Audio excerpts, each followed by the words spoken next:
Good morning, everybody. This is the Fantasy Sports Boss, and just wanted to give you guys an update. I know I posted the other day that I've been battling COVID going back to last Monday, not yesterday, but the Monday before that. I feel good. I feel really good, actually. Worst, hopefully, is behind me. I've been good for 3 or 4 days now, actually, but still testing positive, so I'm still stuck in the basement of my home. Haven't been to work, in over a week, so that's a bummer, but I haven't been really sick since last Monday, Tuesday. Even Wednesday morning was a little touch and go, but since last Wednesday, I've been feeling very good. So hopefully I can get out of this bunker in the next day or two. But anyway, enough with that.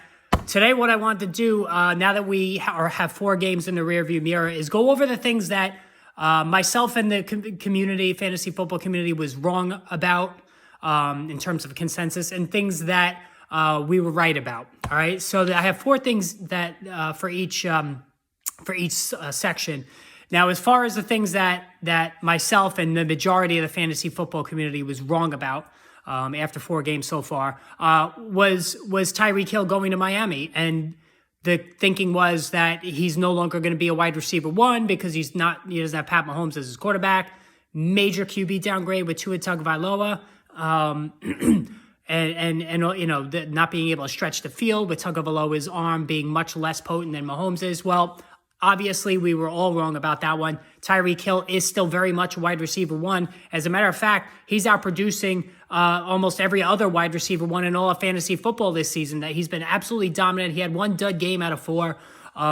Still is an impossible cover. Even with Teddy Bridgewater now coming in for this week at least, I think he's going to be fine. Hill creates a lot of his own yardage after the catch, and that's something maybe we overlook to an extent. Yes, the passes were going to be on the shorter variety, but Hill is just such a great athlete. He was going to be able to create after the catch there. The second one was the thinking that Allen Robinson was not cooked, and that, his bad year with the Bears last season was just going through the motions, getting tired of playing on a bad team all these years. But Jesus, he's been god-awful. Yesterday, last night against the 49ers, more evidence that, we really just can't even use him. If you want to cut him outright, only 2 catches yesterday, single digits in 3 or 4 games. Just an absolute disaster. And Matthew Stafford has no interest in throwing to Allen Robinson. He's not gaining separation. He looks like a horrible fit. Odell Beckham can't come back soon enough for this team. And when Beckham does return, and that's the rumor all along, Robinson's going to be even more useless than he already is. Listen, I will take the hit on that one personally because I have him on both of my teams. I already traded him in one league. I had traded Gerald Everett and Robinson in a package for Dalton Schultz. Now, that did not work out. Obviously, Schultz put up a bagel this week, but I think with Prescott coming back, Schultz will be fine. But anyway, I'm running to the hills away from Robinson. Complete bust this season. The third was that Matt Ryan was going to be an upgrade for the Indianapolis Colts under center. Well, I hate to say it, but I almost wish Carson Wentz was still with the Colts, because not only is Jonathan Taylor cratered, opposing defenses stacking the box on a weekly basis because they do not respect Ryan's arm. Ryan is also turning it over constantly. The fumbles are just ruining drives.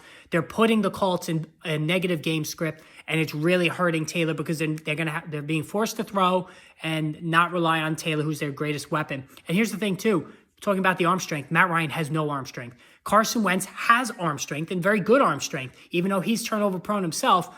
The fact that he was able to throw and complete passes down the field softened things up for Jonathan Taylor. We're not getting that now. I'm very concerned for all Indianapolis Colts offensive players. And last but not least, Travis Etienne was going to be an explosive complement to James Robinson, maybe even the starting running back for the Jaguars. It has not gone anywhere near that. James Robinson is the guy, despite fumbling last week and putting up a dud himself. James Robinson is trusted by this coaching staff. This coaching staff wants a running back by committee. Etienne has not made plays when he's gotten his hands on the football. It looks like a sunk cost. It's early. Etienne's a great athlete, but it looks like a sunk cost. Now, the 4 things that we got right. Khalil Herbert, the better athlete, the better runner than David Montgomery. I think it's obvious. We saw him go absolute apeshit last week. On Sunday, 70-plus yards against the Giants. A little bit disappointing. But again, he's a big play waiting to happen. David Montgomery is 3 yards in a cloud of dust. If Montgomery comes back, this has to be a 50-50 share at the very least.